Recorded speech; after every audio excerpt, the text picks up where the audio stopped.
Okay, welcome everyone for this week's Rising Tide Foundation lecture where we're going into something very tumultuous, extremely historic, very dangerous. And of course, I'm speaking here partially of the US elections, but also more broadly the global systemic ruptures, the breakdown of the transatlantic banking system, which is a long time coming that we're living through. We have the emergence of sets of ideas that are coming out of different parts of the world that are in accordance with natural law, that are based on protecting humanity from the consequences of this meltdown. And then you have other sets of ideas being pushed, which are toxic as sin, based on the worst concepts historically that have caused so much damage, so much genocide, destruction, war, depopulation. And these ideas are not compatible. These two different sets are not in any way compatible. They cannot coexist indefinitely. And I don't want to sound all Manichaean about it, but I think everybody here kind of knows the philosophy that I'm coming at this with. Alex is somebody who has given a presentation some time ago that was excellent for the Rising Tide Foundation, and his work, his writing, his analysis on space commune is just impeccable. And he's one of the few people out there I know who's really internalized these insights into these conflicting sets of ideas and how they have shapen or misshapen our collective history and how they impact our considerations of our own identities, how we choose to frame our sense of self and meaning going into the future, right? And shaping, participating in that future that we know can possibly and must come into being at some point, as far as a society based upon what Augustine talks about in the City of God, right? A human society where everybody attains the joy of utilizing reason, even if it involves some pain. There's a higher pleasure that involves wisdom, the pursuit of it, the sharing of it, the acting according to it, and the conscience as well. So Alex's, again, work on space commune is going to be available, some of his more recent articles, as well as the Substack, which I hope everybody subscribes to. Ideally get the paid upgrade to space commune. It's a fantastic resource. It's going to be available in the description box under this video. The elections, like I said, are occurring within the context both of history and the world. And I think that there's a lot of parallels. Alex and I were chatting a few weeks ago about some of the parallels from something that was going on over 120 years ago that is been almost washed out of our history books, our textbooks, so that people can't appreciate what was it that McKinley was doing. We have Donald Trump talking about bringing back the McKinley tariff. That's good, but that has implications. There's a broader fight that he was a part of. There was also a sabotage of his vision, which also occurred, which is a danger right now that I think we all are looking at as one possibility of a sabotage of some of the better aspects of what Trump has been fighting to bring online and revive as far as this American system tradition within a broader context. So without saying anything further, I'll leave it to Alex, and like usual, after Alex's formal remarks are finished, we're going to open up for dialogue. Pop your name like usual in the chat box, or put your little digital hand up, and we'll call upon you accordingly. So without further ado, Alex Dimitrios, it's all yours. Thank you, Matt. Thank you. So I know you're having a monster day with Rising Tide stuff. You did another show, so I'll try to make this quick for everybody. But a lot of interesting things. Even as I worked on it, I found some new information that I wasn't aware of. So let me share my screen here. Okay. Now, I just want to make sure sharing the audio from my PowerPoint. Just want to make sure I do that properly this time. There we go. Share computer sound. Perfect. Okay. Finally, I did it right this time. All right. So today we're going to be talking about rescuing America's borders with the Pan American Highway. And to the right there, you see a drawing, an aspirational drawing of the Pan American Highway. It was done by an oil company back in the 1930s. And we're going to be talking about reviving the anti-entropic call for Pan-American solidarity. Pan-American, that's a word we're going to be talking about a lot today. And There's my Twitter handle, AlexSPCM. You can also go to spacecommune.com, spacecommune.substack.com, and see more information about all this stuff. So first, I'm going to start out, we have the election coming up on Tuesday. What's going on with our border? So I'm just going to play a quick clip that was circulated, I think, around March on Alex Jones's show from Brett Weinstein. So let me know if you can hear this. There is a massive migration of people coming through the Darien Gap. Whoops. And this is a disaster at an environmental level. This is extremely destructive of this unique forest, and it really is a unique forest. It is a humanitarian catastrophe as well. People are dying in the jungle because almost all of them enter it unprepared, and it's an extremely difficult habitat to cross. And it's also, I'm not even sure what the word would be, but politically, the implications of the huge number of migrants, almost all of whom are coming north to the U.S., are going to cross our southern border, the implications are utterly profound. Now, what I told Tucker was that I wasn't exactly sure why I went to look at this in person, because there's plenty of documentation from Michael Yon about what's taking place, but something told me that I needed to see it in person in order to understand it. And that turned out to be true, that actually looking at it in person changed what I understood. And I came to the conclusion that there is a massive migration, but there is also something, my hypothesis is that it's actually an invasion of Chinese migrants who are motivated by something entirely distinct from the people migrating from elsewhere in the world. The migrants from elsewhere, a lot of them are from South America, some of them are from the Middle East, but those migrants all tell the same story about being motivated by the economic collapses in their home countries and what they perceive as economic opportunity in the U.S. The Chinese migrants aren't interested in talking at all. In fact, they're extremely cagey. To the extent that one gets anything from them, it is a kind of hostility. There is a distinct male bias in the population of Chinese migrants. So we're talking about young military-age males, most of them very fit, unwilling to talk about what they're doing, and oddly enough, housed separately in Panama. So, and we know there's some Chinese government sponsorship. It certainly looks like the Chinese government would have to be aware of these migrants. Presumably, it would have had to let them leave China. And they've got complex apps. They have, yes, this is a strange combination of low-tech and high-tech. There are apps that appear to tell them where to go and how to make the migration.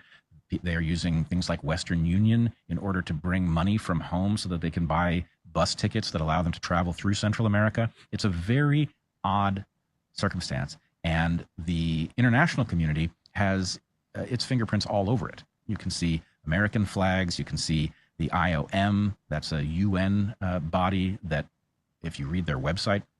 All right, so sounds very concerning. Sounds like there's an invasion of military-age Chinese males that are making their way through the Darien Gap, through South America to invade our country.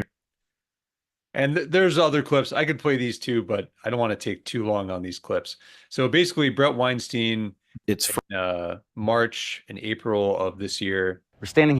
He went on this tour of South America, Central America, and alongside Michael Yon and Epoch Times reporters, people like Ann Vandersteel, and they played up this narrative that Chinese migrants are building bridges in Central America, and these bridges are going to bridge what's known as the Darien Gap, which I'll explain what that is.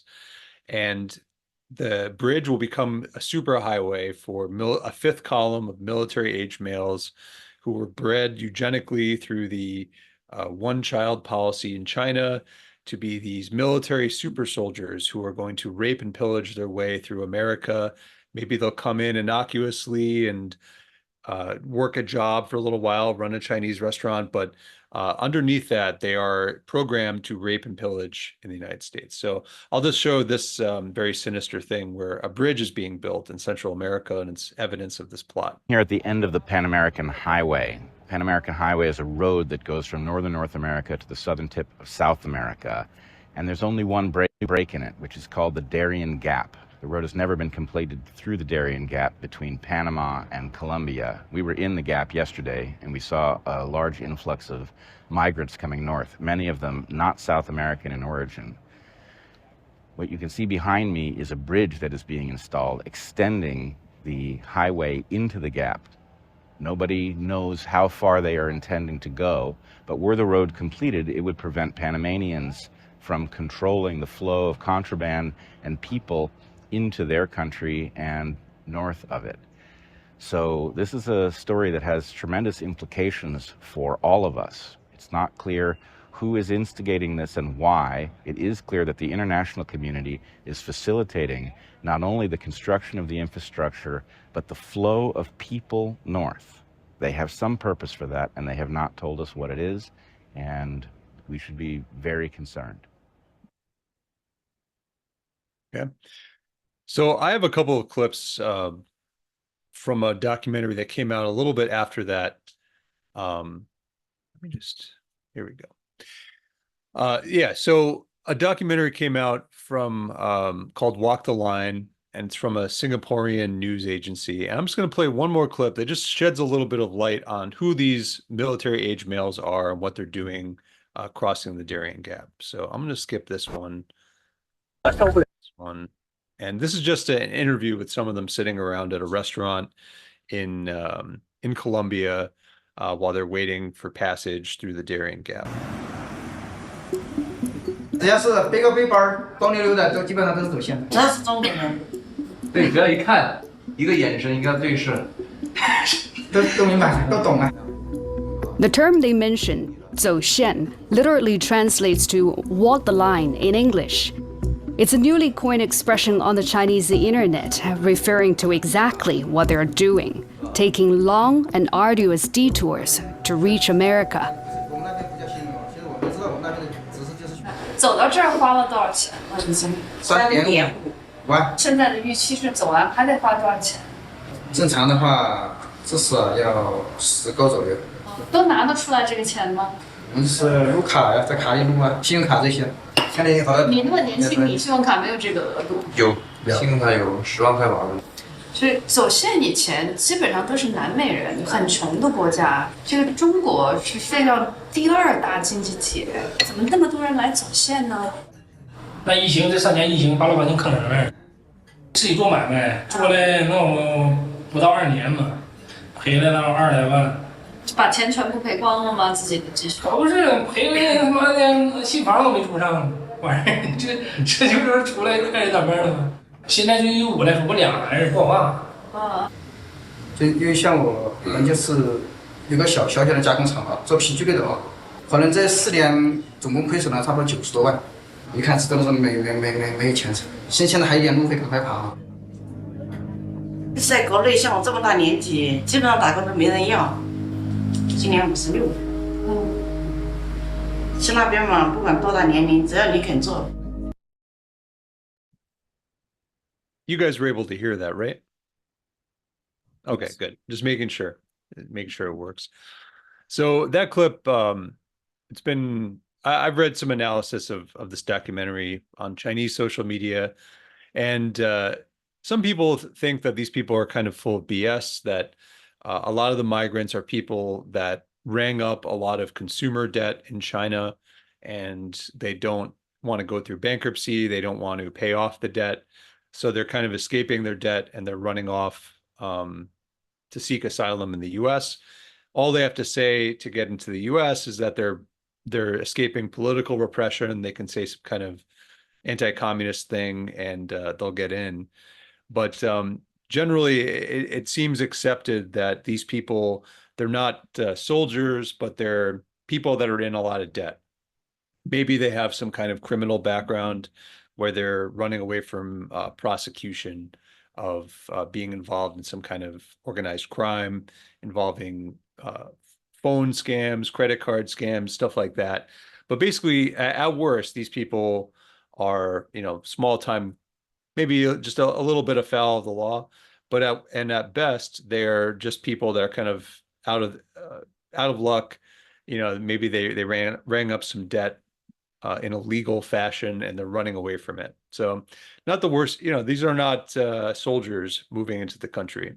So I'm going to skip through these as well. I mean, this is a great documentary. You should watch it sometime. It's called Walk the Line. Just look it up. And I'm going to show a few tweets now. So this is from a Colombian official. And he's talking about that very sinister bridge, that exact bridge that Brett Weinstein's talking about. And it's talking about how it's going to facilitate the development of the inhabitants of this area of the country.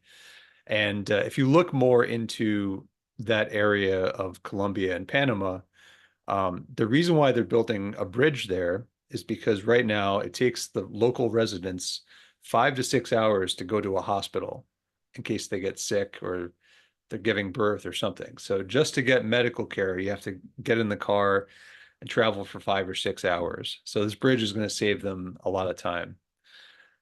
This is another tweet from their Agricultural Affairs Commission.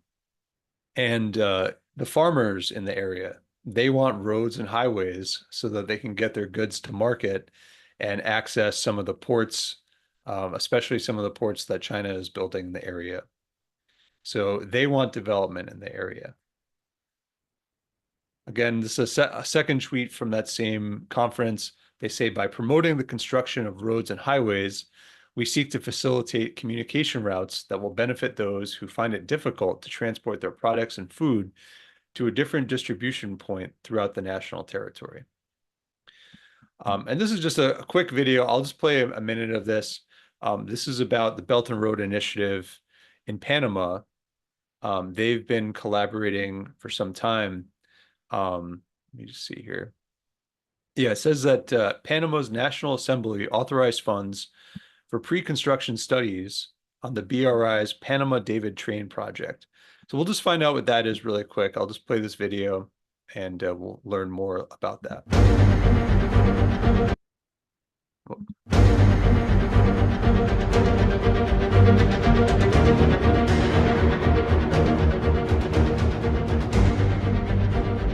Welcome to Project Nexus. On May 17th, local time, Chinese ambassador to Panama held a media briefing. According to Latin News, the Chinese ambassador expressed China's willingness to actively promote the Panama City-David Railway project. This project, part of the Belt and Road Initiative, is a significant infrastructure development in Panama, crucial for improving local infrastructure and economic growth, while also creating substantial opportunities for Chinese enterprises to expand into the Latin American market. Panamanian President Laurentino Cortizo has pledged support for the Panama-David Railway, recognizing its importance in addressing broader economic and logistical challenges. The railway is also seen as a strategic alternative trade route, especially amid concerns that low water levels in the Panama Canal may not meet growing demand. The project has the potential to reshape Panama's transportation landscape and enhance its role in regional trade. China and Panama have a long-standing partnership on the railway project. As early as 2017, the two countries signed a feasibility study cooperation agreement for the Panama City-David Railway project.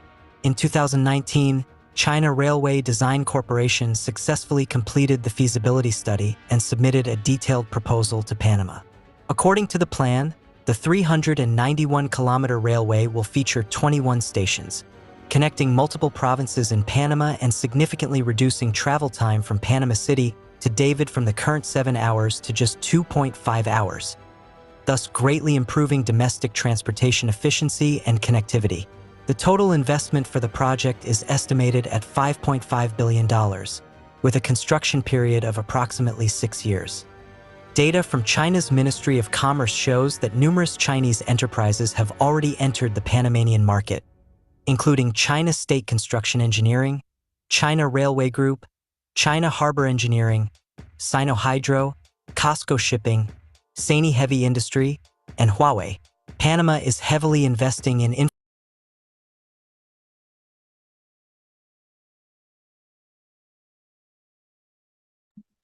Yeah, so that clip, yep, I'm good.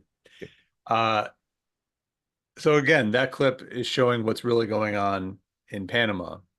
So Panama is it's a country, it's actually a lot bigger than it looks. It's 3/4 the size of Ohio. And getting across it takes a really long time right now. So to go from Panama City to the third largest city, which is David, it takes 7 hours. And China is building high-speed rail so that you can bridge that distance, whether you're shipping goods or personally transporting yourself, you're going to get there in 2.5 hours. And this is paired with the official news that just came out last month that Colombia is officially joining China's Belt and Road Initiative. A lot of the countries in South America have already joined. Colombia is just joining now. Here's another one.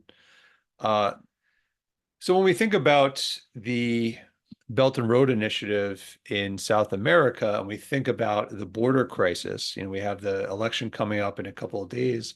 The border is one of the top issues for both the Democrats and the Republicans. They're both trying to compete with each other about who's tougher on the border. And when we think about that, and we think about what are the approaches to fixing the border problem, and we look at this wave of propaganda that came out last year from Brett Weinstein and Alex Jones and all these Epoch Times people, where they're talking about, oh, we're getting invaded. That's why we should take care of the border, and we should do it punitively by, looking at people's blood quantums and identifying what race they are and figuring out,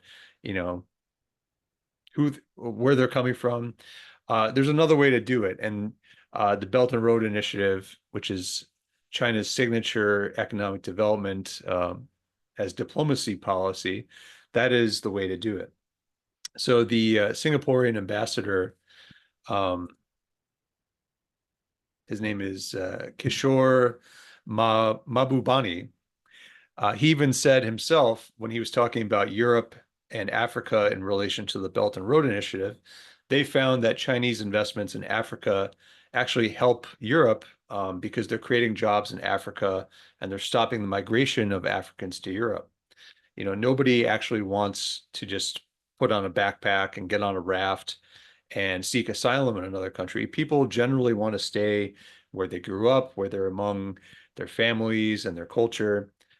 So the Belt and Road Initiative is this very seemingly novel way of increasing people's potential in their own country and making your own country stronger if instead of just having to build walls and police your border.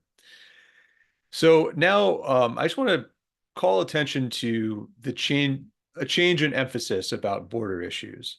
So this is a signature Elon Musk tweet where he just quote tweets something and says, wow, this is his thing now. But this is significant. Elon Musk is the #1 backer of Trump, and he's, very much tied into the campaign. And the thing that's missing from this tweet is that the anti-China drumbeat, they seem to have dropped that. All that push behind all these trips to the Darien Gap and talking about the Chinese invasion, they all kind of evaporated after the spring, almost as if it was some kind of test run or some kind of temporary campaign. Now they're just talking about the border in general. So China is missing from this entirely.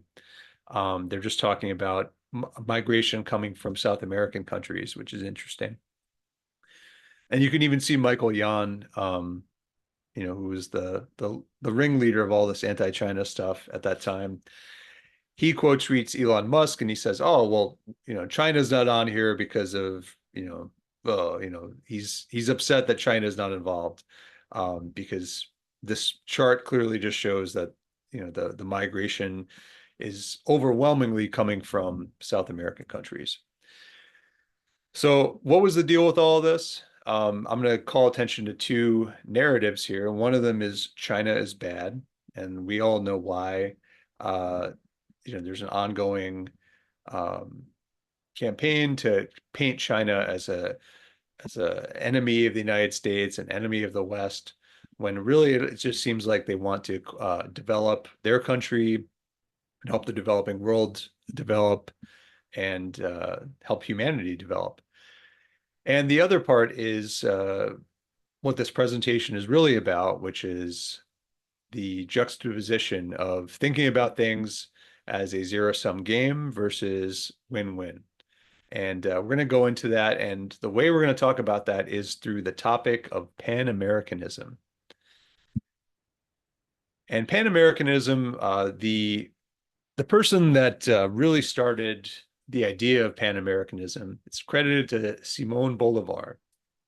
And he was kind of a, he's known as a liberator in South America, where he was, fighting back for native people against the occupying imperialist colonialist people. So he said at the time, in around the 18 teens, he said, "How beautiful would it be for the Isthmus of Panama to be for our nations what the Corinthian Isthmus was for the Greeks? Would to God that someday we might enjoy the happiness of having there an august Congress of representatives of the republics, kingdoms, and empires of America to deal with the high interests of peace and of war with the nations of the other three parts of the world." That's a very nice statement. And what in the United States, after the American Revolution, after all the wonderful stuff that happened with that, we start to see something called the American system coalescing. And Simon Bolivar and Henry Clay had a lot of overlap in their interests and in their work. So Bolivar called for a Panama Congress in 1826. And this is about a subject of hemispheric unity against European influence. So his goal was to unite the Americas in an alliance against European influence and have a partnership where countries are their own sovereign nation states, but they're also working together as a unified front against interference by Europe in the Americas, in the New World.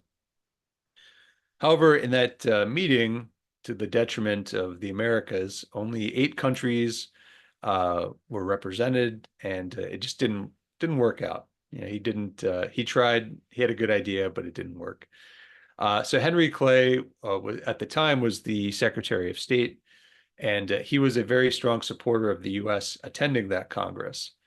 And he wanted to establish the U.S. as the leader and kind of the protector of the Americas.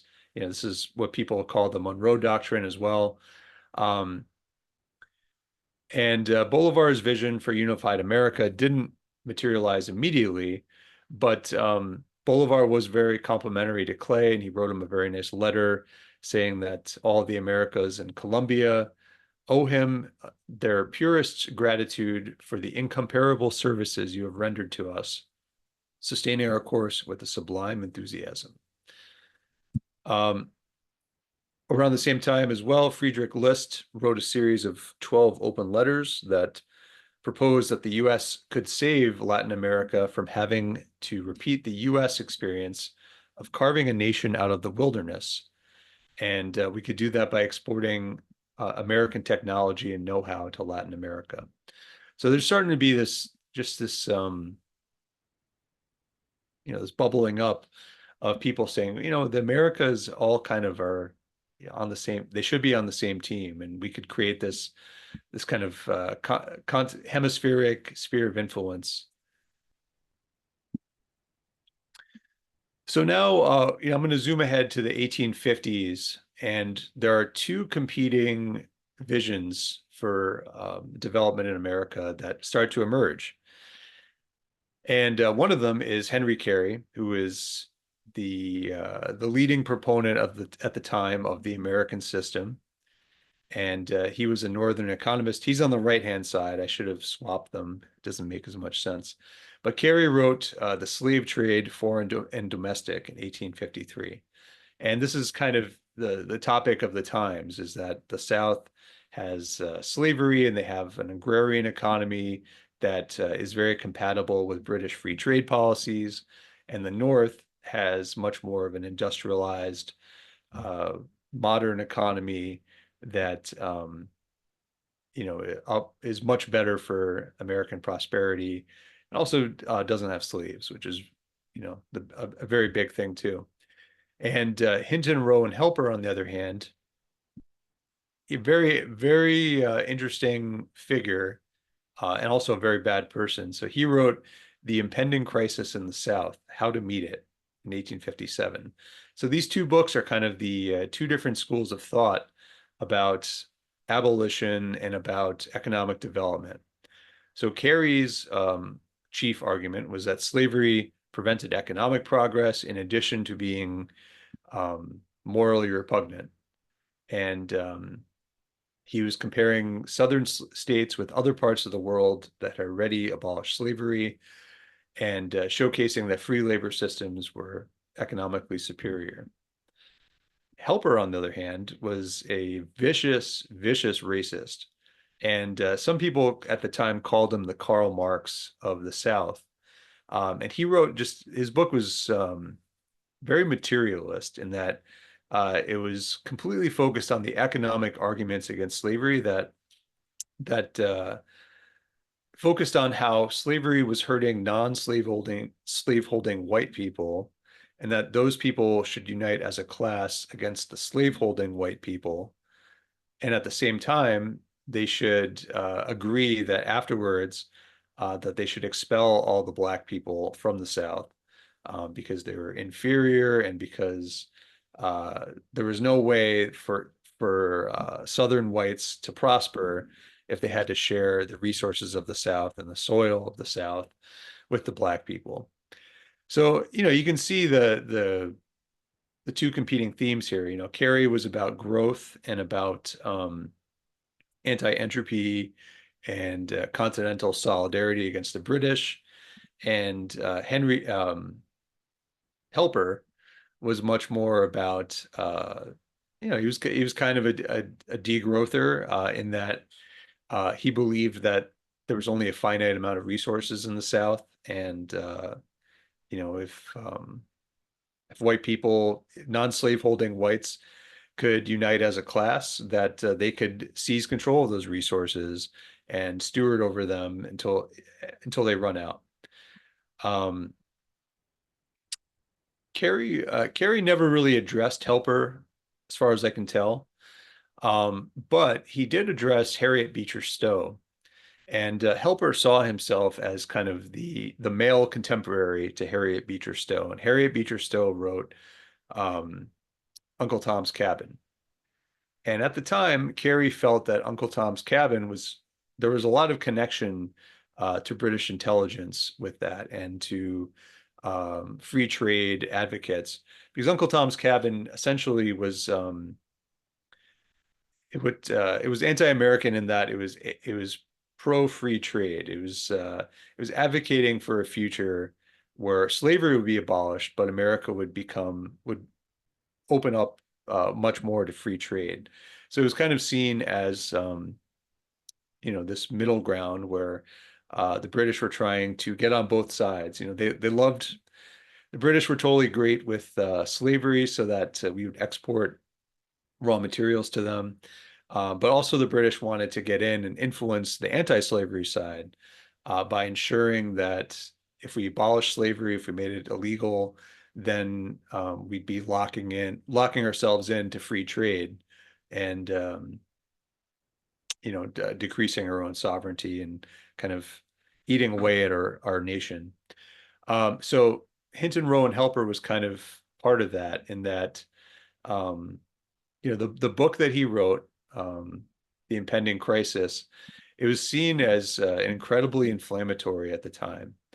So it was calling for Southern whites to rise up. And it was a very polarizing book in the South, and it was actually banned in many places. And it was, Northern abolitionists used it to highlight the kind of discord in the South. But the problem was that it just caused a lot of inflammation in the country, where perhaps the Civil War could have been avoided, and the changes to abolish slavery could have been done peacefully. But it was seen as kind of throwing napalm onto a problem. So he was just a really, and also the book, if you look through it, there's absolutely no moral case made by Helper against slavery. It's completely just about the materialist economic reasons why white people shouldn't support slavery, instead of seeing black people as humans, and wanted to ban them all from the country, basically. However, Helper then goes on, after writing that book, he goes on to become the leading proponent of a Pan-American railroad. And it's very interesting. You know, it seems like Lincoln gave him a post as our ambassador to Argentina after during the Civil War. And 1866, you know, Lincoln's dead. Helper is traveling back and forth to Argentina, and he realizes, you know, this trip to Argentina could be a lot easier if we had it on rail. And he's known for the phrase, "Why not rail?" And the thing about Helper, you know, there's no documentation about this, but something that really held him back was kind of his racism, and he was.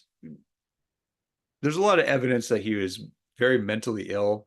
He had a lot of problems, and he was probably not the best messenger for this Pan American Railroad idea. And it's possible, you know, there are links where people believe that his book about slavery, which was very incendiary and decreased the chances of, you know, keeping the republic together, keeping the Union together, had ties to the British, who obviously wanted chaos in the United States to weaken it. So Helper goes on too with this railroad idea where, you know, he's not the best guy to be pushing this, but he becomes the guy. And he tries a number of he saw himself kind of as a P.T. Barnum showman, where he could possibly drum up popular support, popular demand for this railroad. And every step of the way, he kind of fails at it. But in any event, he is identified as the leading proponent of it originally, not for Pan American reasons. So he just thinks that you know, the United States could control a lot of South American trade if we build a railroad and facilitate you know, sending stuff down there and getting raw materials back from South America. So he lobbies U.S. Congress, and by 1884, they approved a bill to encourage railway connections between the U.S. and Latin America. And at the same time, Helper is also working the phones, or writing letters, I guess, writing telegrams to U.S. industrialists like Carnegie, railroad people, to finance such an enterprise. And the good thing, the good thing for the Pan American Highway Railroad and this whole project is that Helper, he later becomes very bitter because he believes that his idea was stolen from him. And luckily, the idea was stolen by people that were aligned with Henry Carey, American system industrialists realize that it's a very good idea, and they approach it from more of a harmony of interests perspective, where similar to how the Belt and Road Initiative is now, where this development is not about manifest destiny and being superior to, you know, people in South America, but it's about win-win cooperation and facilitating development down there that ultimately will make our hemisphere stronger and protect us from interference from Europe and from the British. So they hold a International American Conference in 1889, and this is the first real Pan-American conference that's held, and they discuss economic cooperation in the Americas. So go to the next slide. So the guy that picks up the ball from Helper, his name is James G. Blaine, and he was a very significant figure in U.S. foreign policy in the 19th century. So he was kind of an ideological descendant of Henry Clay about building a strong alliance with Latin America. And again, it's about counterbalancing European influence and having win-win mutual prosperity. So Blaine envisioned an economic partnership built on fair trade, which would also boost U.S. influence throughout the region. And he made two attempts to become president of the United States, 1876 and also in 1884. And he was a Republican in the tradition of Lincoln, but he lost to Rutherford B. Hayes. And then,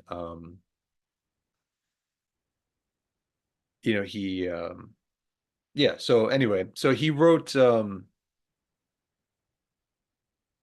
beautiful words in 1892 about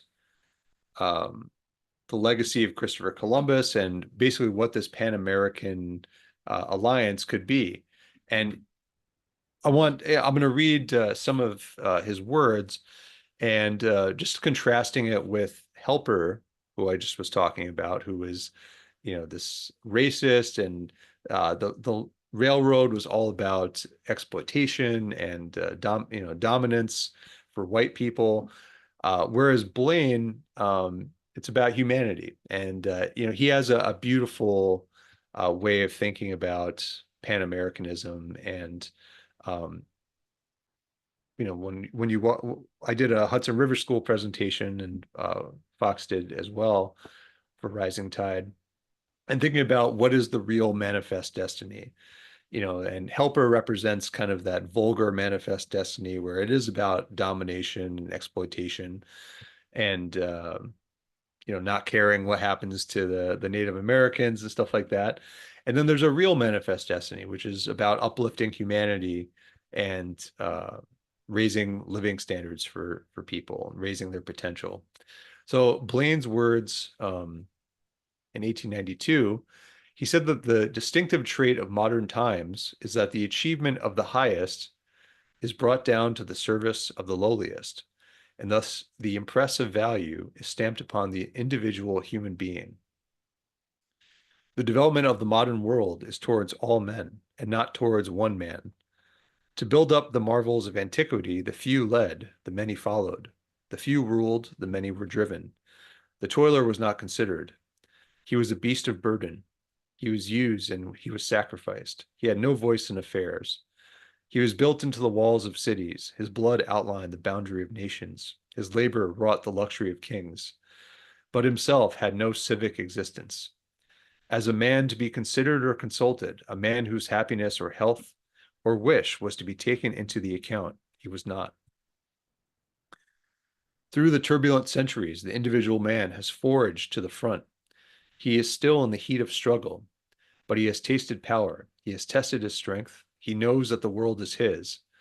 After the long trance of the dark ages, when poetry and art and learning and thought were reawakened by the light touch of antiquity and faced the sun of a new day whose meridian we have not yet reached, there awoke a giant, triumphant democracy. No man knew of its coming, but the world, all unconscious, was presently astir with preparation of the paths of its victorious feet. The Renaissance, the revival of painting, of art, of letters, is a revival of the old. But the reawakened mind was not to be content with following the paths of the ancients. New paths were struck out, of which the ancient never dreamed, in which the modern world has no rival, whose scientific and technological miracles eclipse the mysteries of the past, only to unfold greater mysteries into the future, whose end lies, even now, beyond the utmost stretch of imagination. And every shining path leads to the fireside of the humblest home, to the wealth of the smallest child, to the health and the happiness, the purity and the strength of triumphant democracy. So he was, he was a descendant of Lincoln, and then became kind of the Republican torchbearer in the 1880s, and couldn't quite cross the finish line in becoming president. And then he leads into McKinley, who is also of the same orientation with this. So Blaine lost the presidency. He organizes the 1889 Pan American Conference in Washington, D.C., and I mentioned that already. And one of his initiatives was to promote this rail connection from North to South America. Helper was not invited to the conference. He didn't have a role in it. but the idea was advanced, and delegates at the conference agreed to form the Intercontinental Railway Commission. And the conference, it was a very groundbreaking conference, but there were kind of limited results. Newspapers at the time felt that the conference wasn't actionable enough. It was, but as you can see, it was very hard to pull this together. I mean, it took 70 years after Bolivar's conference to put this together. And this conference is also where what I mentioned before about the Philadelphia interests, which were these industrialists that were followers of Henry Carey, they get involved. So, Carnegie, Pennsylvania Railroad, locomotive companies, the Pennsylvania Steel Company, the Automatic Telegraph Company, they all get involved in this Pan American Railroad project. And you can see Blaine, again, he has some nice words here. He says, "We believe that we should be drawn together more closely by the highways of the seas, and that at no distant day the railway system of the North and the South will meet upon the isthmus and connect by land routes the political and commercial capitals of all America." And one of the big reasons why this was important, they mentioned the seas, and the Panama Canal is there's also development around that around the same time. But the thing about the seas is that the United States did not have sea dominance at the time. The British Navy still had the ability to really mess up the economy of the Americas. So a railway system was going to be a lot more secure from naval interference from outside countries. So there's a Pan American exposition in Buffalo, New York, and at this exposition, President McKinley is being presented with and is discussing the Pan American Railroad. And at this time, he is shot by an anarchist, and he dies from his wounds, and Theodore Roosevelt ascends to the presidency. And you can see a very clear change in McKinley's economic development and diplomacy to Roosevelt. So everyone talks about Roosevelt's famous quote where he talks about the big stick approach. I think it's talk softly and carry a big stick. So instead of developing with the Americas, Theodore Roosevelt wants to police the Americas, and he wants to be kind of the enforcer. So the next slide. So then Teddy Roosevelt, he continues in name only some of the projects that McKinley and Blaine were concretely advancing. And Roosevelt really wants to focus on naval power instead of the construction of the Panama Canal. I'm sorry, of the Pan American Railroad. And he directs people to focus on friendly relations rather than leading through treaties. The treaties were really the thing that were concretely moving the project forward. He said that the railway was a magnificent idea, but a distant goal.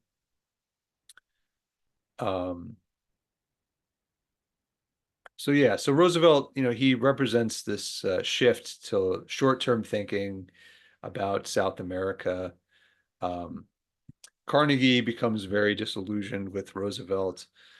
He says that Roosevelt's spending $100 million a year on the on the Navy, and it should be spent on the railroad. And doing so, we would do more to eliminate the element of danger, which at best is small, than we shall with all the warships we can build. The ships are always subject to attack by foes. The railway is immune, thus settling the Monroe Doctrine for all time. So Carnegie, he really was a very big deal with all of this. He had sold his company to J.P. Morgan at this time. He was sitting on $400 million. He couldn't finance the whole thing himself, but he was a very leading advocate for the Pan American Railroad. he ends up building a Pan American Union in Washington, D.C., a building that's still there that you can visit. And yeah, he's a major player in all this.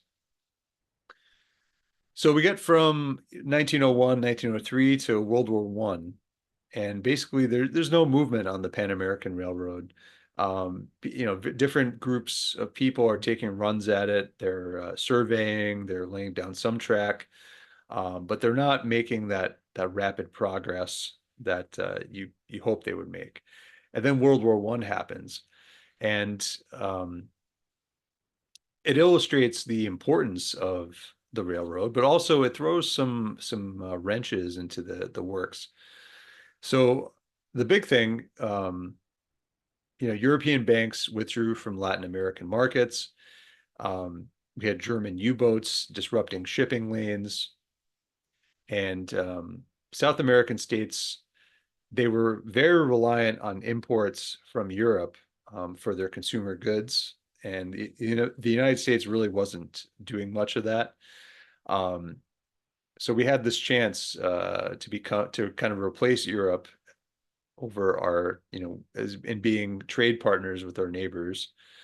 And Woodrow Wilson appoints a guy named William McAdoo, who built the McAdoo Tunnel, which was the first Hudson River tunnel that connected New York City to New Jersey. And McAdoo becomes kind of the railroad czar of building this Pan American Railroad. And 1915, the United States still isn't involved in World War One. There's another Pan American conference in Chile that had been delayed, and McAdoo is sent there, and he's a railroad man, so he's emerging as kind of the leading guy for the Pan American Railroad. And he's there and he's advocating for it. And the thing that throws a kink into the whole thing is the Zimmerman telegram. And I've heard Matt talk about this, but it was kind of this British psyop where fear and doubt was cast on our relationship with Mexico, our neighbor, where it was believed that Germany had communicated with Mexico, and Mexico rebuffed their advances about opening up a new front on World War One and turning against the United States. But it leads to this swell of sentiment in the United States where we get involved in the war, even though we were staying out of it until that time. And what happens is, even though the railroad is more needed than ever at that time, the U.S. entering the war also means that we're not going to focus on building it. This was going to be a major infrastructure project. And instead of building, pursuing peace through development, we start pursuing war. So after the war, the United States becomes a financial superpower. Europe is devastated. The dollar becomes the world's strongest currency, and U.S. national banks expand to Latin America. And we start to build up the fire economy in South America instead of building a wonderful railroad that would build up the physical economy.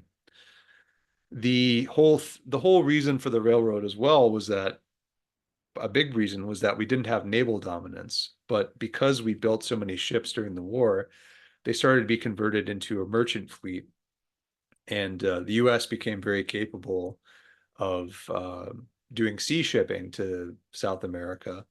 So the railroad became less and less important, and it was never completed. And then Carnegie passes away right before the war ends, and he was really the money guy holding it together. And as he slips away from the picture, the chances of the railroad happening become less and less. But as the railway slips away, we have the advent of the automobile, the car. And the railroad project, they made it 2,000 miles down into South America, but it just never got done. And they kept kind of pursuing it until 1950, and then they just scrapped the idea because everyone was driving cars by that time. And so they shift to a new vision called the Pan American Highway. And there was a movement in America at the time called the Good Roads Movement. And it was a domestic push for better highways. And it represented kind of a shift, where the railroad struggled in a lot of ways, but a connected road network. It aligned with some Pan American ideas and also just the practicality of individual people in South America wanting better roads because they were getting access to cars for the first time. So in 1924, the Pan American movement shifts from the railroad to the automobile, and they have what's called the Good Roads Tour in 1924. And our Secretary of State at the time, a guy named Charles Hughes, he talked about how highways were vital to democratic development and general economic advancement. And 37 Latin American leaders toured our highways in the United States to get ideas for their own countries. So by then, we have officials saying, like John Pershing, saying that transportation is the crying need of the South American countries. The U.S. coins a term called good roads, goodwill toward mankind. Calvin Coolidge says that the Pan American Highway is a means to bring the nations of the Western world into closer and more harmonious relations. And, once again, we can kind of see the difference in this rhetoric from what Helper was originally talking about, where it's all about materialism, it was all about utilitarianism. It seems like the more effective thing that worked for people was to talk about, harmony and collaboration. And I think that's much more in line with how China is operating with the Belt and Road Initiative than with some of the failed attempts by the United States when they were trying to be dominant over South America. So this guy, William Cole, he was a congressman in the 1920s. And he introduces a bill to allow U.S. engineers to assist Latin American countries to build the Pan American Highway. And again, this kind of phrasing about a new age of hemispheric fraternity with better mutual understandings among the Americas. That's how people are talking about it at the time. And they want to leaven the bread of Latin American highway progress. Herbert Hoover, who was the Secretary of Commerce, he says that the highway bill is a goodwill message to Central and South America. And so the Pan American Highway is kind of developing, but there's a lot of work to be done. And this is walking along kind of slowly here. So 1929, Latin American countries, they're starting to get a lot more car ownership. They become more and more interested in a Pan American Highway. The Panamanian leaders compare the highway project to Columbus's voyage in a very positive way. They say it's a luminous path. And the Panamanian Minister of Public Works describes the highway as the first chapter of American aspiration of transcendental importance. So the project continues to gain momentum. And just like with the Pan American Railroad, the highway, it's just the timing is never right. So the Pan American Railroad, whenever they started to build up momentum, there was either a huge economic downturn or a world war that would short circuit it. So what happens now is, we have this good progress in 1929, things are moving, but then the Great Depression starts. And Roosevelt comes into office, as the change candidate. And he announces that he's going to take a new approach to international relations through what's known as the Good Neighbor policy. And he says in his inaugural address that he wants to respect other nations' sovereignty, calling for confidence, friendship, and goodwill. And they also declare Pan American Day, Pan America Day as a holiday. I think it's in April every year. And he links the Pan America, now it's called the Inter-American Highway. He links that to the New Deal, to the Good Neighbor policy as a crucial linchpin of it. So he saw the Inter-American Highway as an extension of the New Deal, and he asked Congress for $5 million for highway development in Central America. After a long debate, Congress approves $1 million. And it's very significant because the Good Neighbor policy and Roosevelt, this is the first time that federal funding from the US is allocated to a foreign infrastructure project. So you can kind of see how the Belt and Road Initiative today, they're not giving out $1 million for one project. They're giving out billions of dollars, spending billions of dollars all over the world to build up relations with other countries. And you can see the DNA of that coming from the Good Neighbor policy and FDR. And FDR, he saw himself as kind of upholding the legacy that went back to McKinley, back to Lincoln, of this, the Good Neighbor policy and of the American system, which was about harmony of interests with other nations, especially in the Americas. So Roosevelt's pushing for this highway. El Salvador, Nicaragua, and Costa Rica kind of slow it down. They're worried about the impacts on their local railroads. Mexico also initially resisted. And then,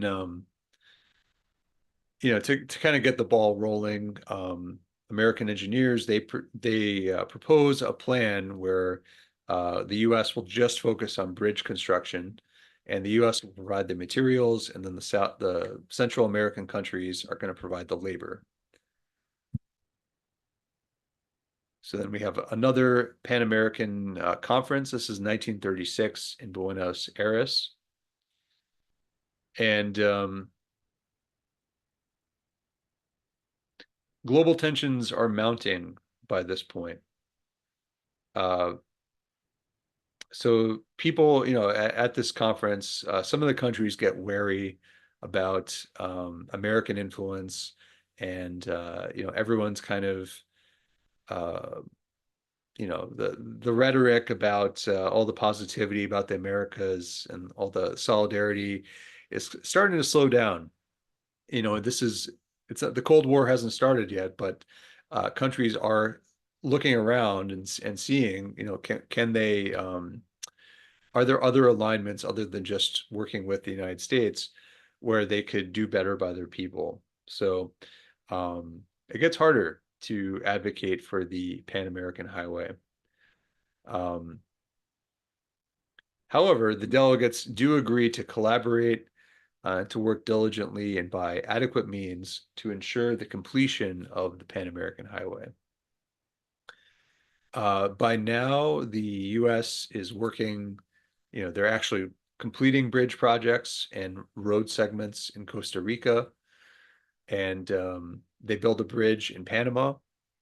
We saw earlier that clip of Brett Weinstein being all scandalized about China building a bridge in Panama, but now the U.S. completes one, and it's a cause for celebration. They weren't worried about migrants walking across the bridge to the United States. They're happy that in Panama they'd have increased prosperity and the ability to do business with the United States thanks to the bridge. So then World War II starts, and surprisingly, the Pan American Highway, they actually work harder on it because of World War II, because they are worried about, it's hard to imagine now, but they were worried about an invasion from the Axis powers, so on the American continent. So they approve kind of a acceleration of the highway. They call it a pioneer road for defense. And they're worried about a hemispheric attack. Once again, the Germans are attacking the shipping lanes. They even got pretty close to the Panama Canal. So the need for travel across the Americas without using ships becomes more obvious. However, that only lasts for a year. So, it's just always these false starts with the Pan American connectivity. So by 1943, they start being able to fight back against the submarines. They figure out how to stop the U-boats. So they slow down on the project, and they decide to put all their resources, into the war fronts abroad. So by 1943, September, they put a pause on the whole project. So again, there's by 1945 they start up again, and they have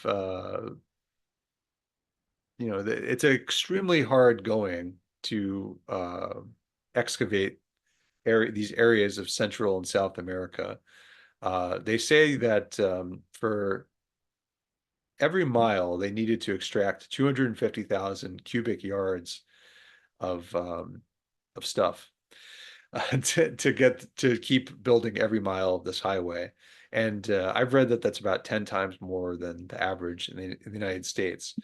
So any cost estimates that they had for this project, they just go through the roof. They're exponentially bigger than what they expected. Then there's a radio host that goes on the radio, and he investigates fraud and small-time grift and graft with this project.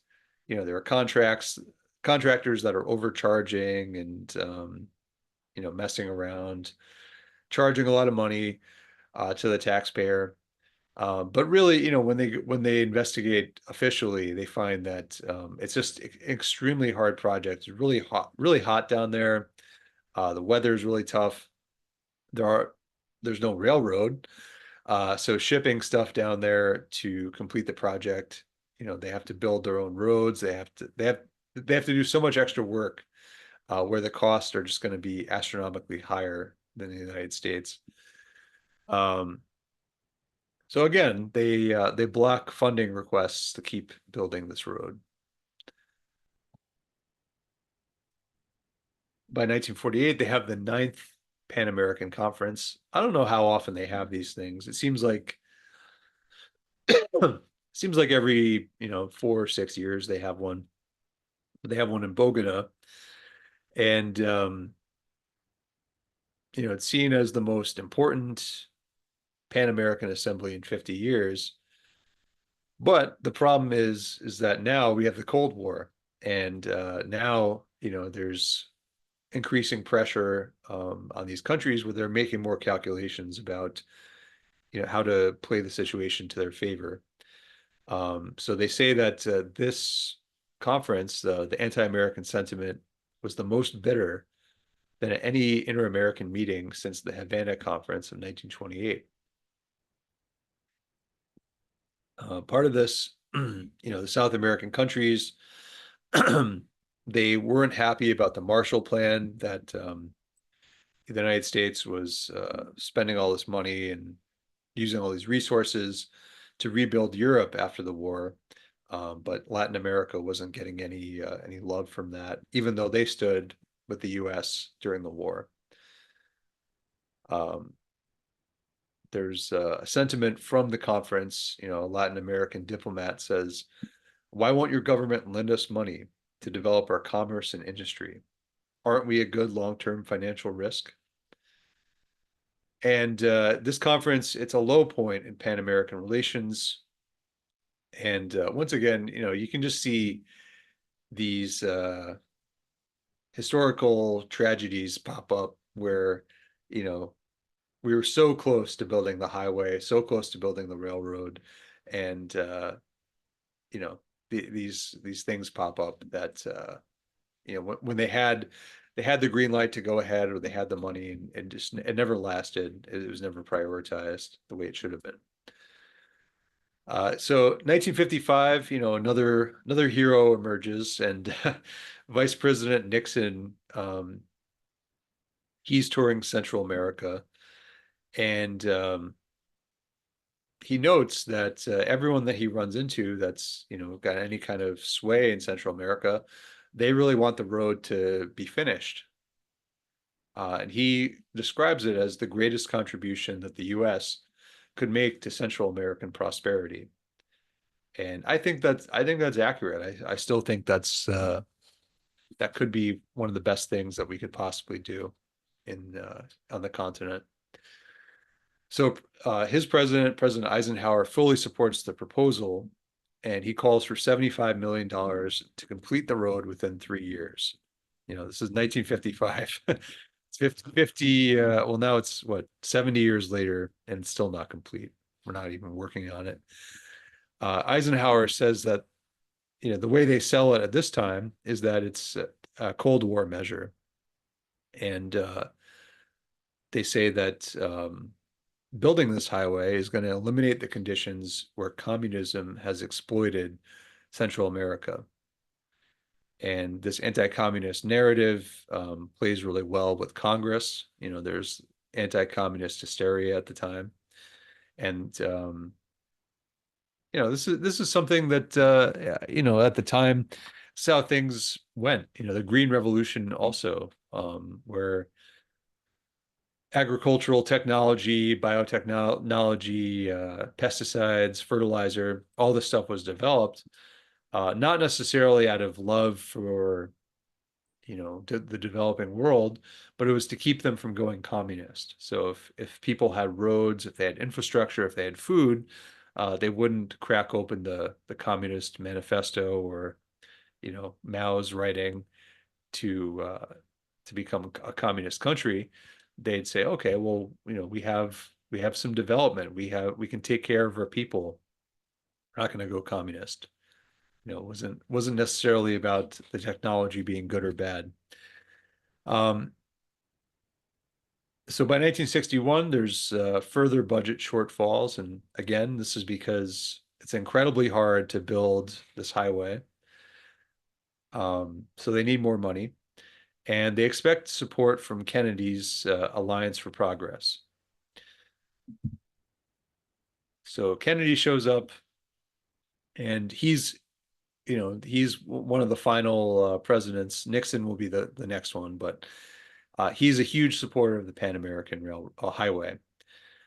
So Kennedy goes on a he hosts the Pan American Highway Conference in Washington, D.C. He welcomes the delegation. He says, "I can't believe that we could concentrate our efforts on any great enterprise which has more significance than the development of this highway." And at this time, the only part of the highway that's left is the Darien Gap. And that is the exact area that in that clip that I played that Brett Weinstein was focusing on. This is an impassable jungle on the border of Panama and Colombia.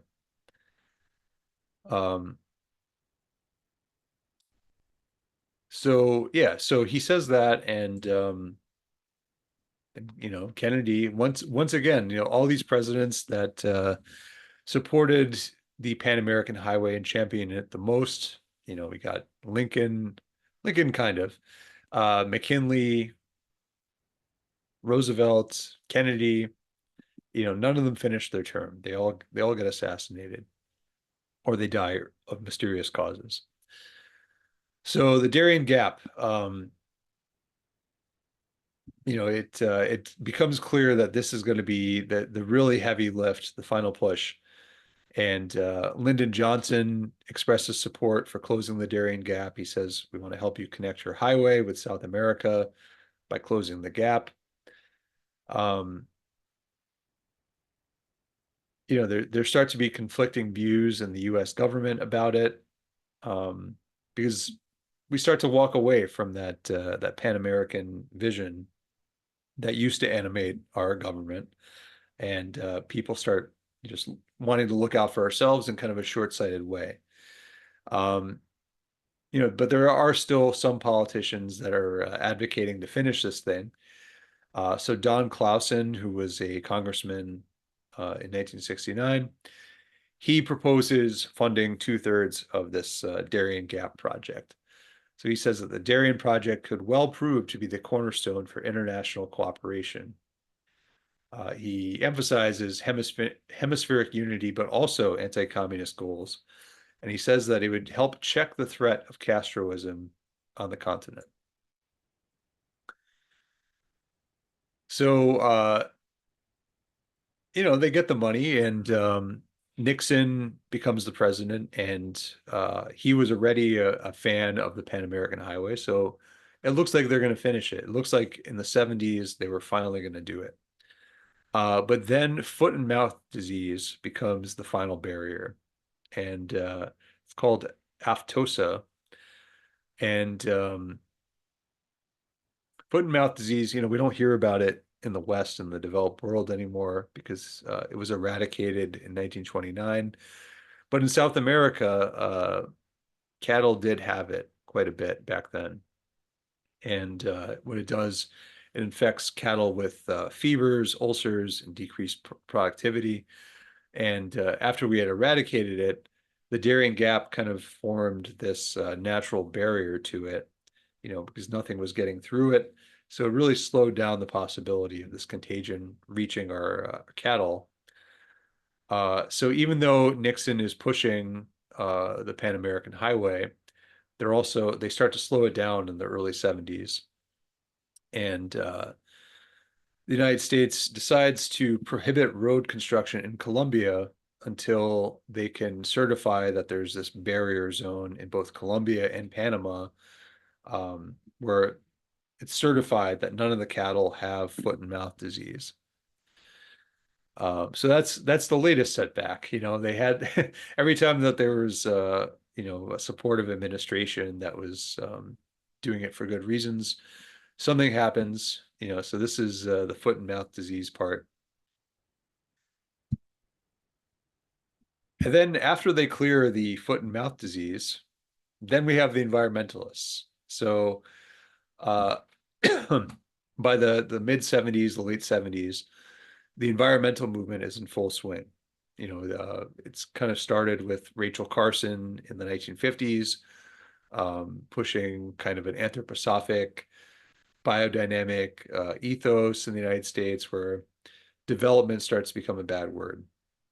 And what happens is that we have the green light, we have all the funding in place, Pan American Highway can be completed, and then the Sierra Club steps in, and along with other conservation groups, and they create a legal precedent for the first time where they use the National Environmental Policy Act to demand a thorough environmental impact statement. And usually, in the United States, that's kind of the lawfare that can be used to stop economic development. So let's say a town could be bringing in a wonderful project that's going to employ people, working class people can get jobs where they could actually make a living. And environmentalists can come in and say, oh, we don't like the environmental impact statement. You need to do it over again. You need to spend all this money to do it over again. And then they monkey wrench the project and make it financially unviable to continue. So this is the first time where the Sierra Club and environmental groups go to US courts and they prevent development in other countries, which is a very, very bad precedent. And you can see it today. This is kind of that eco-imperialism where American environmentalists think that if they have the idea that they don't like development happening in another country, that they have the right to stop it.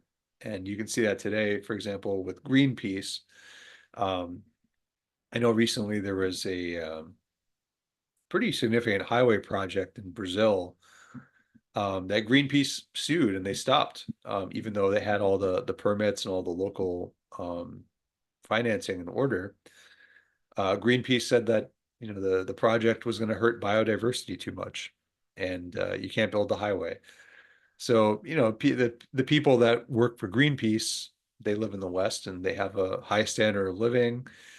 They have lots of grant money, and the people in Brazil that could have been helped by this project, maybe there are some people that have a legitimate problem with it, but most people in Brazil, they'd like a higher standard of living. They'd like the ability to drive to a hospital or to drive to get things that they need. So the highway could have helped them. So the environmental groups, they kind of seize on indigenous communities in the Darien Gap. And they fear the impact of the highway on their traditional lands.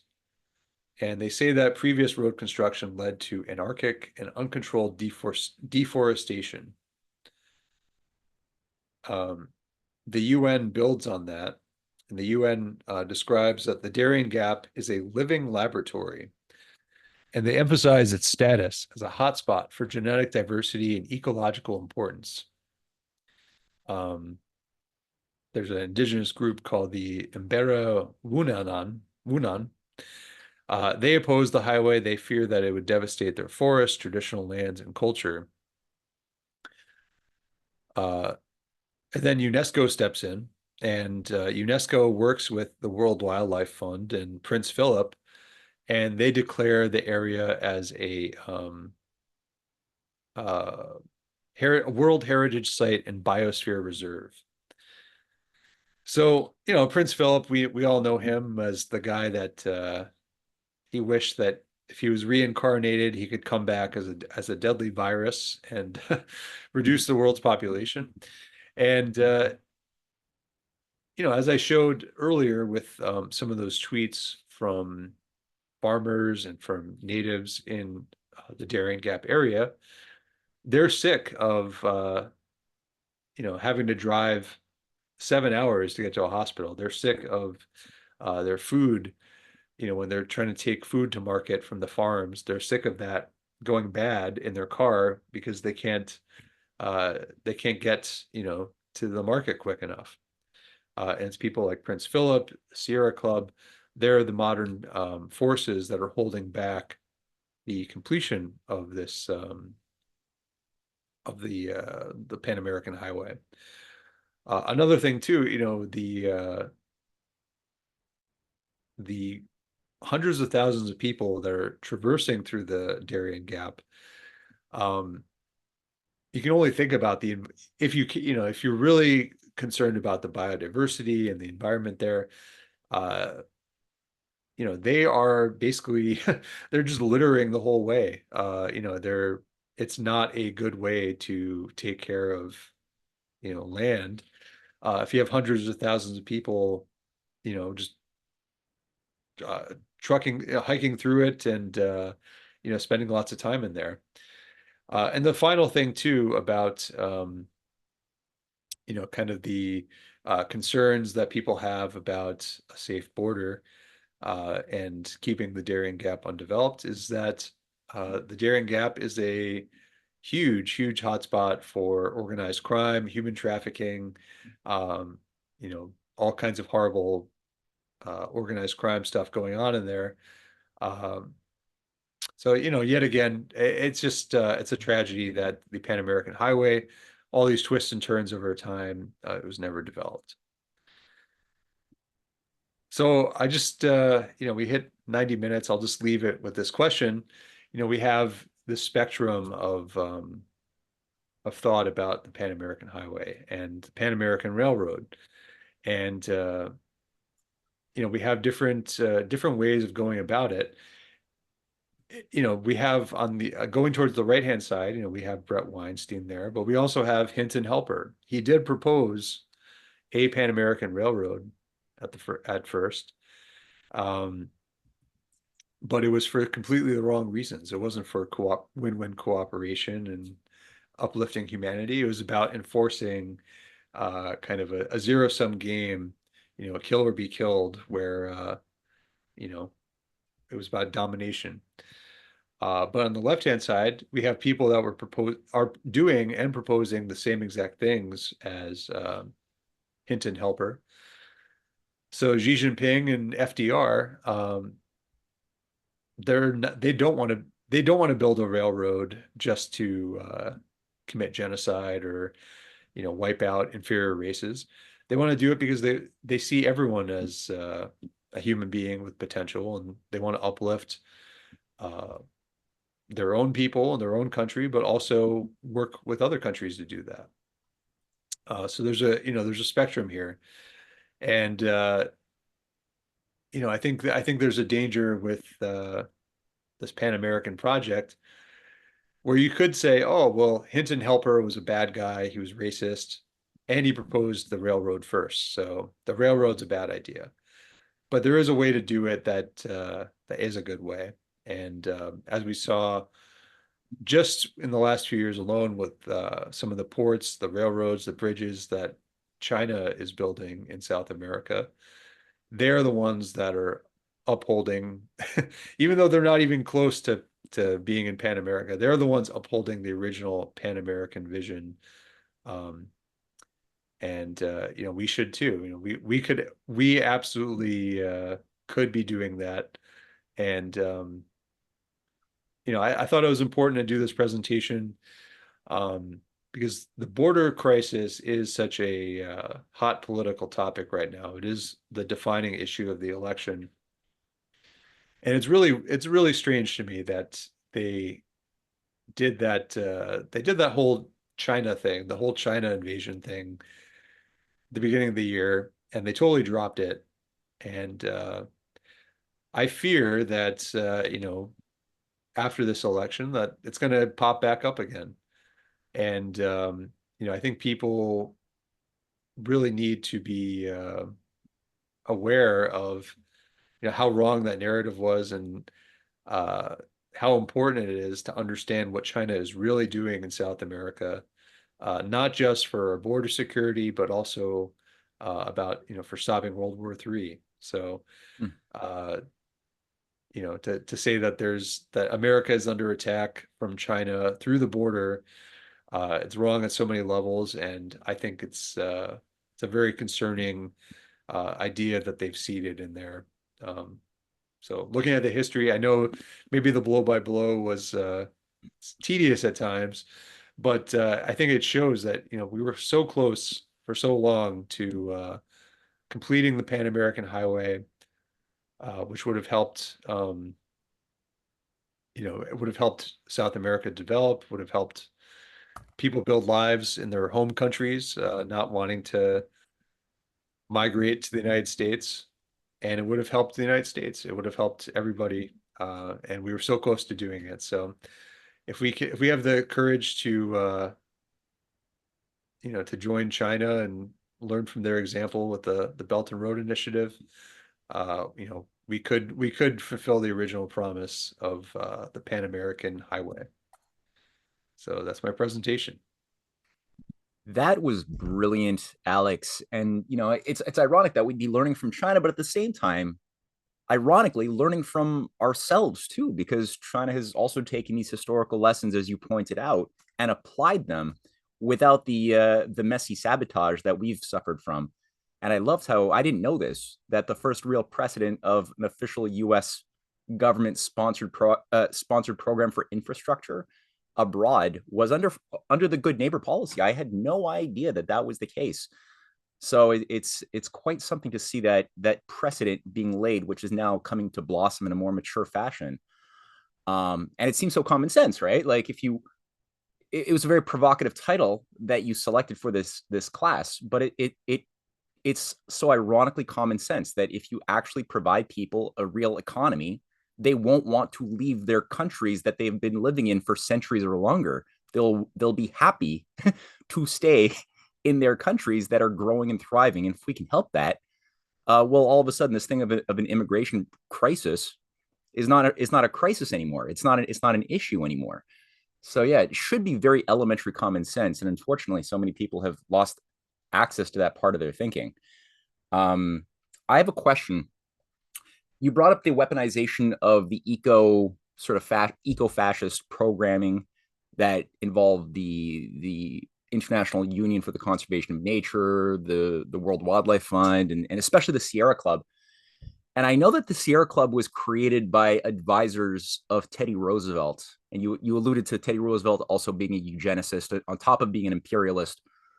Can you say anything more about the type of, in your research, did you encounter or did you map out some of the environmentalist sort of Sierra Club first generation programs that Teddy Roosevelt endorsed to block development, or is that not something you looked at yet? That didn't come up in my research about the Pan American Railroad or highway. I have been looking into John Muir, who was the founder of the Sierra Club, and he was, him and Gifford Pinchot were both very locked in with Teddy Roosevelt about preventing development in the United States. But and also the trust buster stuff. I think with Roosevelt, he was kind of an early adopter on the small is beautiful stuff, as a trust buster. So one of his arguments against the Pan American Railroad was that it was just too big. He didn't believe in the ability of some kind of large entity building the railroad. It was just as simple as that in some ways for him. But I didn't really see the environmental stuff come up with it until the 70s. Okay, cool. Thank you. Sherry got in with a question. I'm going to call on you, Sherry, or sort of a question, also a sharing of an insight. If you're still, I think you're still there, right? You just have to take yourself off of mute. I'm here, Matt. Thanks. Oh, there you are. Yeah, I actually really compare this study to the Nawapa situation in British Columbia and the Columbia River system and the development of making the water available throughout the US, which, when I learned about that study and that happening, and I remember in the 70s living in the second Windermere Lake is the second chain, the second lake of the Columbia River system, and fighting against that particular event because I was convinced with the environmentalist motion about how much land would be lost to that.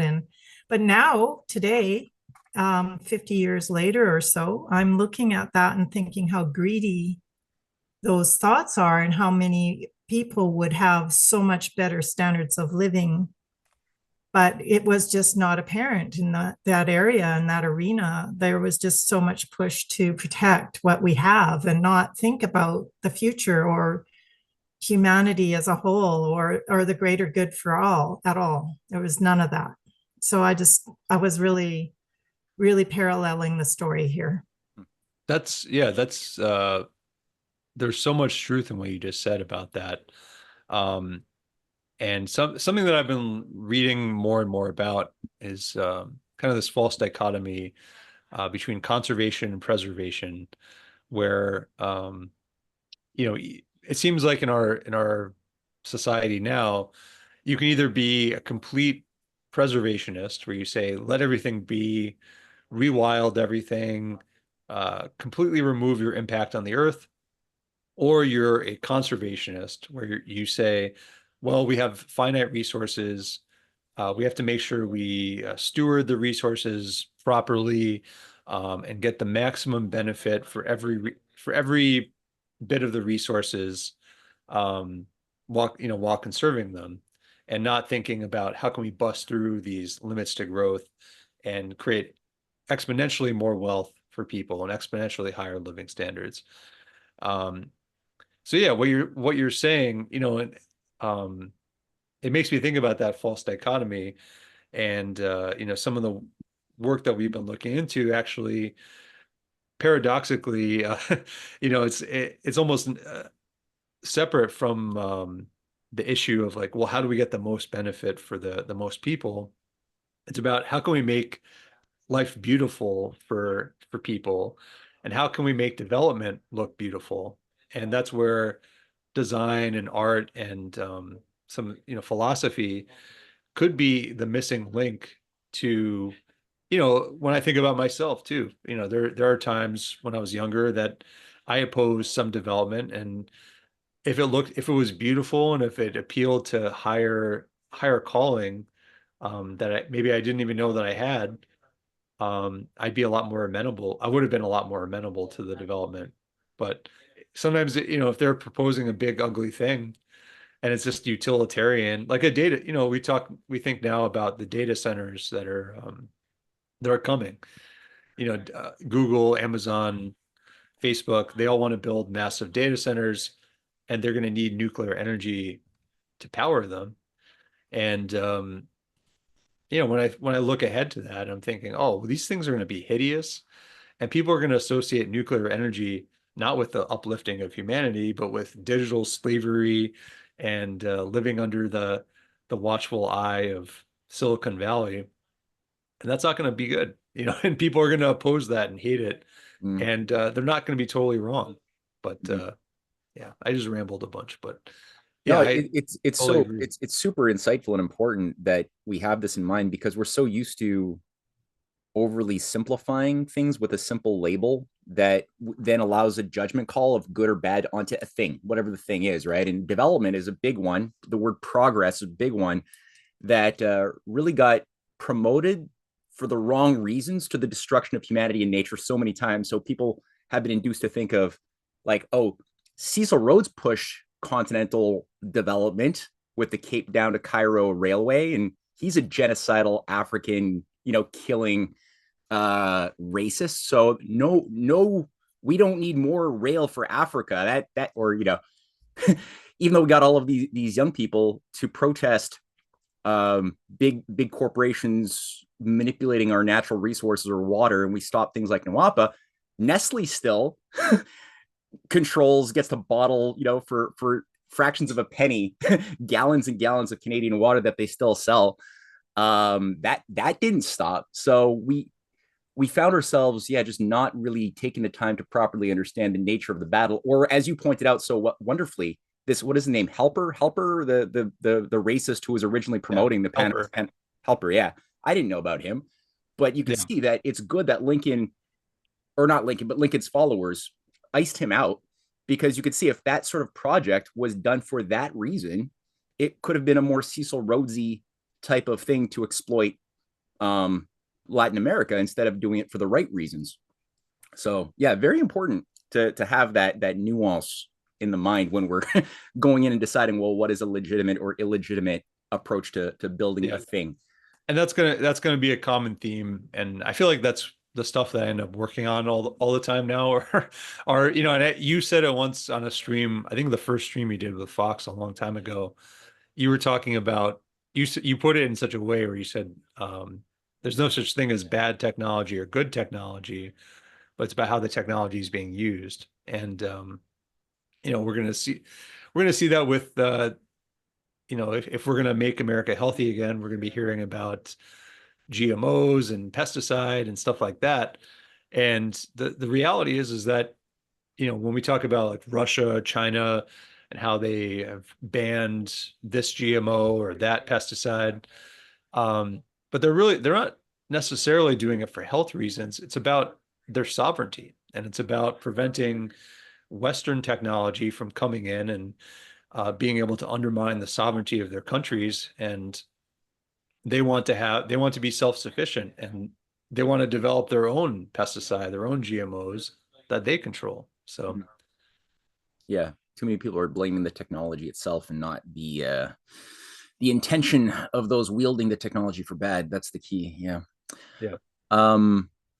Ken and Pascal both got in there at the same time. Pascal just wrote a little message saying, MAGA, but what made America great? Well, that was the American system. Unfortunately, it's too absent from the presidential campaign.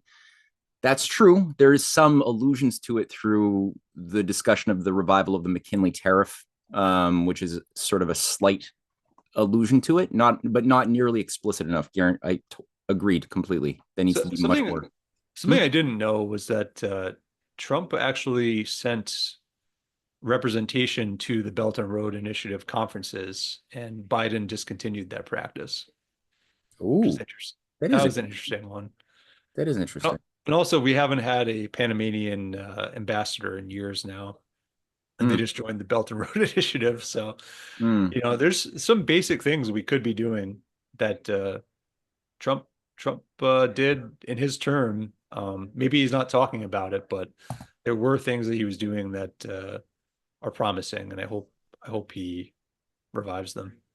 Anything on the Latin American, Mexican front that Trump was doing that was competent? I remember vaguely certain things that were useful with Obrador pertaining to El Salvador back in 2018 or 19 for development, but I don't remember the details. Do you remember any of that, or did you come across any of that stuff? I didn't come across any of that. Okay. I'll try to find some stuff in my old archives. But okay. Ken Freeland. Yeah, hi. Alex, thanks for a very sweeping historical summary of this phenomenon. I do want to challenge one little part of it, though, and that's the thing about the Chinese. Okay, so the Chinese immigrants or migrants. So I think every reporter that's gone down there is always struck by the number of Chinese that are among the population, and I think the migrating population. And I think that the criticism that you got about that graph is valid, because that graph only measures percent of the population of the host of the donating country that is migrating. And of course, when you're dealing with a population of over 1 billion, well, it's going to take a pretty huge number to register on that Richter scale. And so it's not surprising that China, it doesn't show up there, but that doesn't mean that there aren't a massive number of Chinese immigrants nonetheless. He didn't deny that there were Chinese. No, he didn't deny that there were Chinese immigrants in a big number. He just said the reasons being given of military-age Chinese men coming in, implying the idea of infiltrating a secret army to work for Biden, which is what's being pushed. That's a lie. That their motive. Well, okay, but he mentioned different. He mentioned the criticism that he got on that graph, which I think was a valid one. That of course the Chinese are not going to show up on that graph because the percentage of their population migrating is still relatively small, though it could represent substantial numbers relative to other countries. That's all. They're really not. I think they're like the 15th largest nationality that's migrating to the U.S. And even though the number, what is true is that the number of Chinese people migrating to the U.S. has gone up exponentially. It's still a tiny percentage of the people that are migrating. I think the vast majority are Venezuelan, and then all the little countries are less. And then China has, the 15th most or something like that. I think the reason why I pointed that out, and I pointed out Michael Yan's pushback on that, was that Michael Yan seems to be, he's the carrier of this anti-China torch. And right now, based on reading the tea leaves of what Elon Musk is saying, it doesn't seem like the anti-China thing is really being pushed in this election on either side, which is promising. But also, the Epoch Times, Michael Yan type stuff is lurking in the background, and that could be reignited. Regardless of who wins, that is going to be reignited at some point. And that's why I pointed it out. It wasn't, I still think that it looks like the China migration part is, a tiny percentage of everyone coming through. So do we have hard and fast numbers on these percentages then? Yeah, I do. Let me pull up my Substack on it. I noticed too, one thing that's happening. I brought this up in Breaking History a couple of weeks ago, was a video clip of Christopher Steele, who's now doing the television circuit in Britain and the USA, providing insider intelligence from his sources in Mexico. For this is for a like left Democrat audience that's going to be eating this stuff up. That the immigration is being weaponized through Mexican Sinaloa drug cartels and Russian agents who are his anonymous sources have told him are controlling the flows of immigrants to destroy the United States from within. So it's the exact sort of messaging, but sort of changed a little bit that Michael Yon has been given, that Weinstein's been giving to a conservative audience, but then just repackaging it and giving it to a Democratic profiled audience. It's wild. Did you get Yeah, the? so yeah, I was looking. I mean, it's less than 10%. It's from China, so it's significant. And I think we should have an effective border, but the tragedy of it, I think the number would be far, far less if the Pan American Highway and/or railway had been built a long time ago. I can only imagine the compounding effects of poverty and what could have been in South America if that stuff had been built a long time ago. No, I think your thesis is valid. Thanks again for your presentation. Oh, thank you. I appreciate it. Cool. All right. So any other questions or thoughts to share for Alex in the group from anybody out there? We got time for a little bit more. Scott in BC has a question. Go, Scott.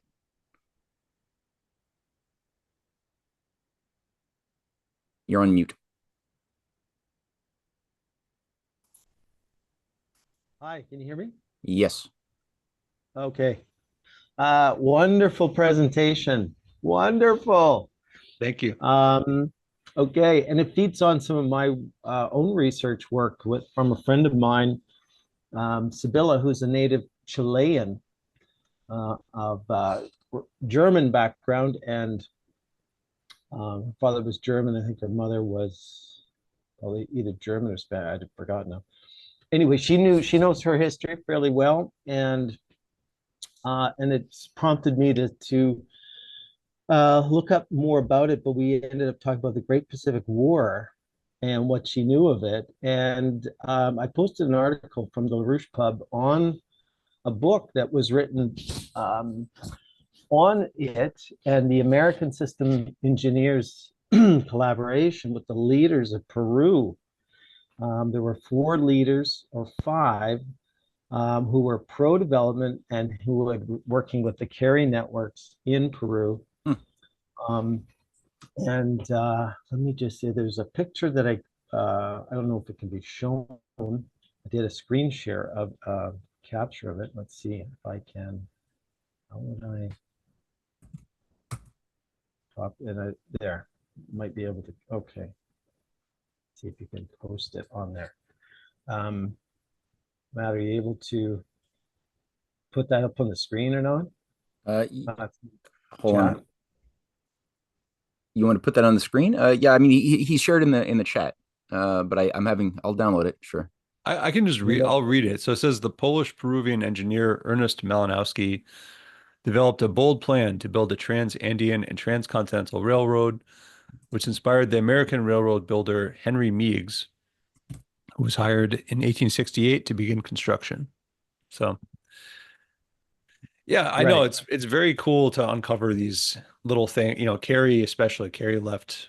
He was like Johnny Appleseed. He left so many little seeds behind when he worked, with different countries and different networks of people, with this really beautiful orientation that he had. It sheds new light, kind of what's going on. I mean, I know from my study a bit of South America. I mean, Peru is a system development area, and I always found it an enigma that you had a Japanese president, Fujimori, of Peru.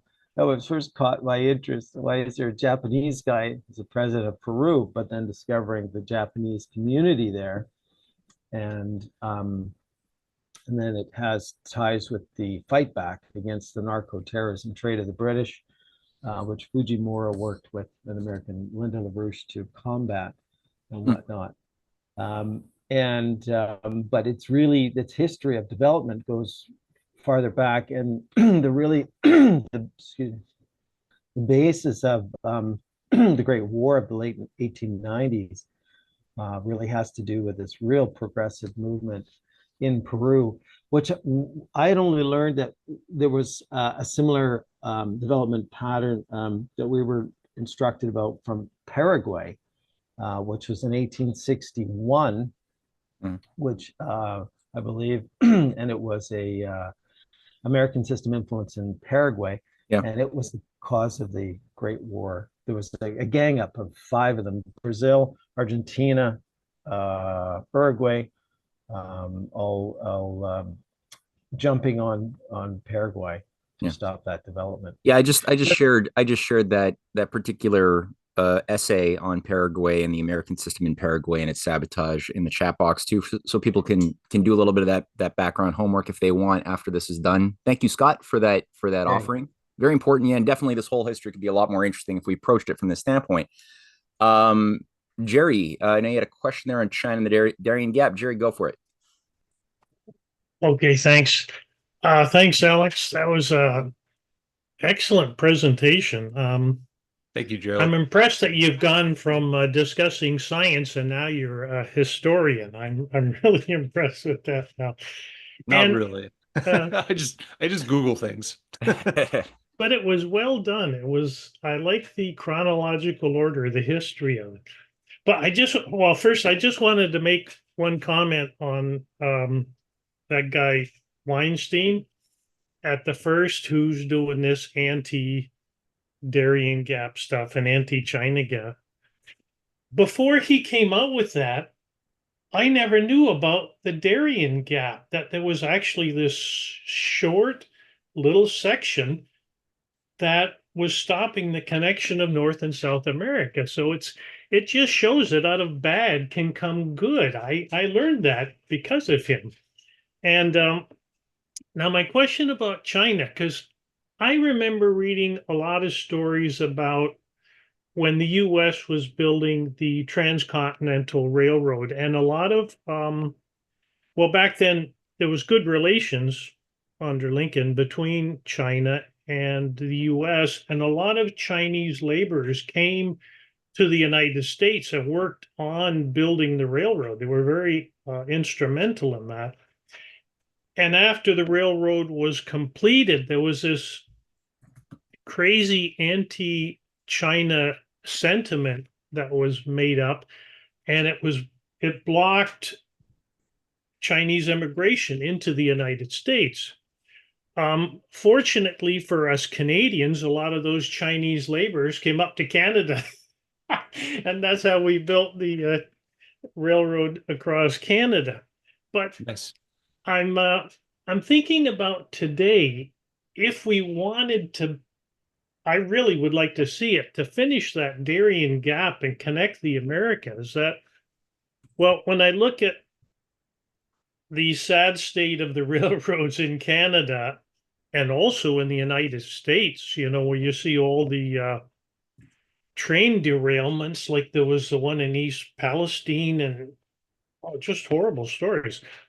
But I'm wondering, is the U.S. economy right now capable of going into the Darien Gap and finishing the Pan American Railroad system? I don't think at this point they're capable of it.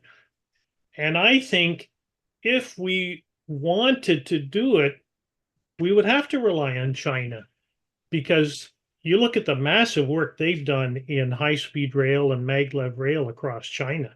They have the engineering capability to do it. So this is just my thinking. I don't think the U.S. could do it right now. If they were to rebuild the economy, they could. But do you think part of this anti-China nonsense that's coming out is aimed at stopping China from being able to finish the Pan American Railroad? Do you think that's what part of it is about? Anyway, I'd like your comments on that. Yeah, I really don't know. I really don't know. I think it's probably more about some short-term goals rather than the full, the full idea of the Pan American Railroad, but yeah, I do think that Congress has earmarked, I think, $500 million for anti-China propaganda, specifically about undermining the Belt and Road Initiative, questioning that. They'd rather spend that money on propaganda than on building stuff in other countries, but that's where we are, and I don't, the thing about the Darien Gap, I mean, it is some of the rhetorics that came out in February and March against China and the Darien Gap stuff was about, they did start talking about why the Pan American Highway is a bad idea. Like Weinstein was talking about how all the biodiversity there and how there would need to be a conversation. I don't know if China's actually trying to build a Pan American Highway. I think they're trying to increase the connectivity. I bet we could work with them to do it, but it seems very far off, and I think in order the push for that to happen would have to be part of some kind of revival of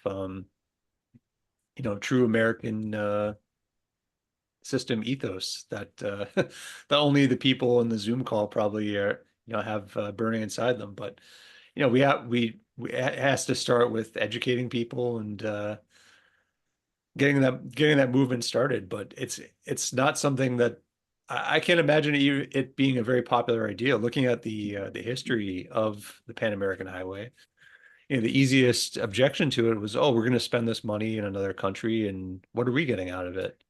And that wasn't self-evident to a lot of people. So, I'm not really answering your question, but I don't really know. I don't think that they're trying to complete the Pan American Highway, but I do think they are trying to increase the connectivity for these countries. But completing the highway probably would be a very controversial thing, and it would probably bring a lot of heat to China. So I don't think they're actually trying to do that.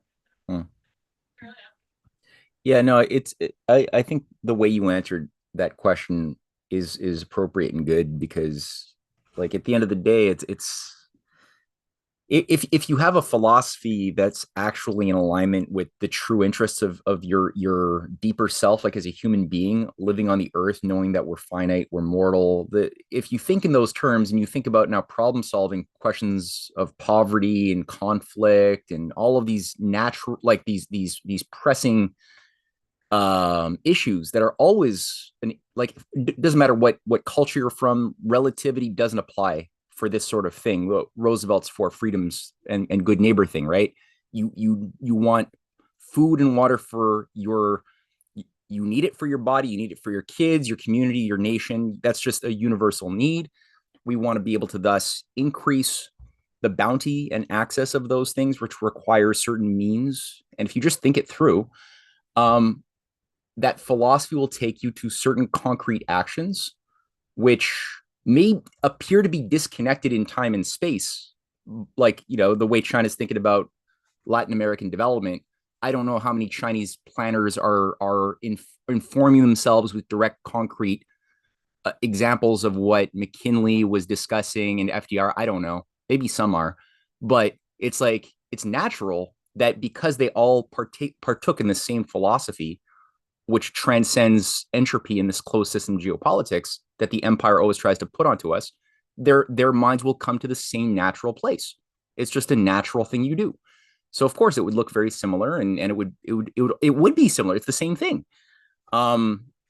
So yeah, the philosophy comes first. The ideas of why we do things, how we think of ourselves, how we think of the future, all of that is primary to any type of material action, which it kind of gets inversed, I guess, today. The way they misteach people what geopolitics is or how to think. They start with the matter, and then they expect you to derive intention from material, measurable things. It's dialectic materialism, I guess, at its worst, in that sense. Start with quantity and then try to deduce qualities out of quantity. Yeah. But no, dude, honestly, this was a really wonderful presentation, very, very comprehensive, and opens the door as well to just further discoveries that we know are being pressed upon. So very, very high value. That's a very open system kind of class, very anti-entropic.